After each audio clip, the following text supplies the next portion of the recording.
उड्डाणामध्ये शपथविधीवेळी सुनेत्रा पवारांची आसन व्यवस्था नागरी उड्डाण मंत्री राममोहन नायडू यांच्या शेजारी करण्यात आली होती।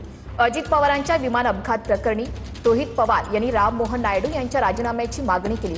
त्यातच आता सुनेत्रा पवारांची आसन व्यवस्था राममोहन नायडूंच्या शेजारी केल्यानं रोहित पवार यांनी टीका केली। सुनेत्रा पवारांना उड्डाण मंत्र्यांच्या शेजारी बसवण्याचा उद्दामपणा जाणीवपूर्वक तर केला नाही ना, असा सवाल रोहित पवार यांनी उपस्थित केलाय।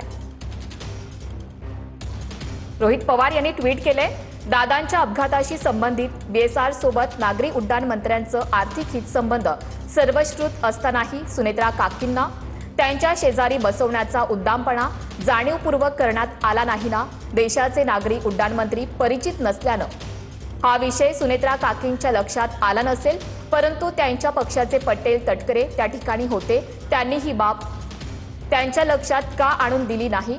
अशा गोष्टींमुळे चुकीचा मेसेज तर जातोच, शिवाय यामुळे कधी कधी लढावे की नाही अशी द्विधा मनस्थिती सुद्धा होते। काकींच्या स्टाफने या संदर्भात काळजी घेणं गरजेचं आहे, असं ट्विट रोहित पवार यांनी केलंय।